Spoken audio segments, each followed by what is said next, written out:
अयोध्या कांड का तीसरा सर्ग। राजा दशरथ का वशिष्ठ और वामदेव जी को श्री राम के राज्य अभिषेक की तैयारी करने के लिए कहना और उनका सेवकों को तदनुरूप आदेश देना।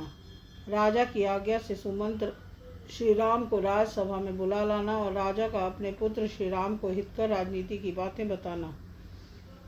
सभासदों ने कमल पुष्प की सी आकृति वाली अपनी अंजलियों को सिर से लगाकर सब प्रकार से महाराज के प्रस्ताव का समर्थन किया।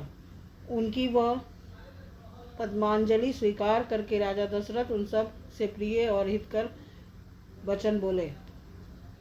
अहो, आप लोग जो मेरे परम प्रिय ज्येष्ठ पुत्र श्री राम को युवराज के पद पर प्रतिष्ठित देखना चाहते हैं, इससे मुझे बड़ी प्रसन्नता हुई है तथा मेरा प्रभाव अनुपम हो गया है। इस प्रकार की बातों से पूर्ववासी तथा अन्य सभासदों का सत्कार करके राजा ने उनके सुनते हुए ही वामदेव और वशिष्ठ आदि ब्राह्मणों से इस प्रकार कहा। यह चैत्र मास का बड़ा सुंदर और पवित्र है। यह चैत्र मास बड़ा सुंदर और पवित्र है। इसमें सारे वन उपवन खिल उठे हैं। अतः इस समय श्री राम का युवराज पद पर अभिषेक करने के लिए आप लोग सब सामग्री एकत्र कराइए। राजा की यह बात समाप्त होने पर सब लोग हर्ष के कारण महान कोलाहल करने लगे। धीरे धीरे उस जनरब के शांत होने पर प्रजापालक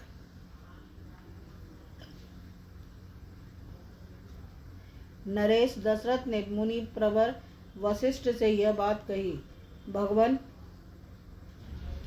श्री राम के अभिषेक के लिए जो कर्म आवश्यक हो उसे सांगोपांग बताइए और आज ही उस सब की तैयारी करने के लिए सेवकों को आज्ञा दीजिए। महाराज का यह वचन सुनकर मुनिवर वशिष्ठ ने राजा के सामने ही हाथ जोड़कर खड़े हुए आज्ञा पालन के लिए तैयार रहने वाले सेवकों से कहा, तुम लोग सुवर्ण आदि रत्न, देव पूजन की सामग्री, सब प्रकार की औषधियाँ, श्वेत पुष्पों की मालाएं, खील, अलग अलग पात्रों में शहद और घी, नए वस्त्र, रथ, सब प्रकार के अस्त्र शस्त्र, चतुरंगनी सेना, उत्तम लक्षणों से युक्त हाथी, चमड़ी, गाय की पूंछ के बालों से बने हुए 2 व्यंजन, ध्वज, श्वेत छत्र, अग्नि के समान देदीप्यमान सोने के 100 कलश, सुवर्ण से मढ़े हुए सिंहों वाला एक सांड, समूचा व्याघ्र चर्म तथा और जो कुछ भी वांछनीय वस्तुएं हैं उन सब को एकत्र करो और प्रातःकाल महाराज की अग्निशाला में पहुंचा दो। अंतःपुर तथा समस्त नगर के सभी दरवाजों को चंदन और मालाओं से सजा दो तथा वहां ऐसे धूप सुलगा दो जो अपनी सुगंध से लोगों को आकर्षित कर लें। दही, दूध और घी आदि से संयुक्त अत्यंत उत्तम एवं गुणकारी अन्न तैयार कराओ जो 1 लाख ब्राह्मणों के भोजन के लिए पर्याप्त हो। कल प्रातः का श्रेष्ठ ब्राह्मणों का सत्कार करके उन्हें वह अन्न प्रदान करो। साथ ही घी, दही, खील और पर्याप्त दक्षिणाएं भी दो।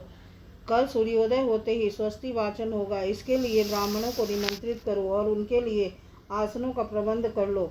नगर में सब ओर पताकाएं फहराई जाएं तथा राजमार्गों पर छिड़काव कराया जाए। समस्त तालजीवी यानी संगीत निपुण पुरुष और सुंदर वेशभूषा से विभूषित वारांगनाएं राजमहल की दूसरी कक्षा में पहुंचकर खड़ी रहें। देव मंदिरों में तथा चैत्य वृक्षों के नीचे या चौराहों पर जो पूजनीय देवता हैं उन्हें पृथक पृथक भोज्य पदार्थ एवं दक्षिणा प्रस्तुत करनी चाहिए। लंबी तलवार लिए और गोधा चर्म के बने दस्ताने पहने और कमर कसकर तैयार रहने वाले शूरवीर योद्धा स्वच्छ वस्त्र धारण किए महाराज के महान अभ्युदयशाली आंगन में प्रवेश करें। सेवकों को इस प्रकार कार्य करने का आदेश देकर दोनों ब्राह्मण वशिष्ठ और वामदेव ने पुरोहित द्वारा संपादित होने वाली योग्य क्रियाओं को स्वयं पूर्ण किया। राजा के बताए हुए कार्यों के अतिरिक्त भी जो शेष आवश्यक कर्तव्य था उसे भी उन दोनों ने राजा से पूछकर स्वयं ही संपन्न किया। तदंतर महाराज के पास जाकर प्रसन्नता और हर्ष से भरे हुए वे दोनों श्रेष्ठ द्विज बोले, राजन, आपने जैसा कहा था उसके अनुसार सब कार्य संपन्न हो गया। इसके बाद तेजस्वी राजा दशरथ ने सुमंत्र से कहा, सखे, पवित्रात्मा श्री राम को तुम शीघ्र यहाँ बुला लाओ। तब जो आज्ञा कहकर सुमंत्र गए तथा राजा के आदेशानुसार रथियों में श्रेष्ठ श्री राम को रथ पर बिठा कर ले आए। उस राजभवन में साथ बैठे हुए पूर्व, उत्तर, पश्चिम और दक्षिण के भूपाल, मलेच्छ, आर्य तथा वनों और पर्वतों में रहने वाले अन्य मनुष्य सब के सब उस समय राजा दशरथ की उसी प्रकार उपासना कर रहे थे जैसे देवराज इंद्र की।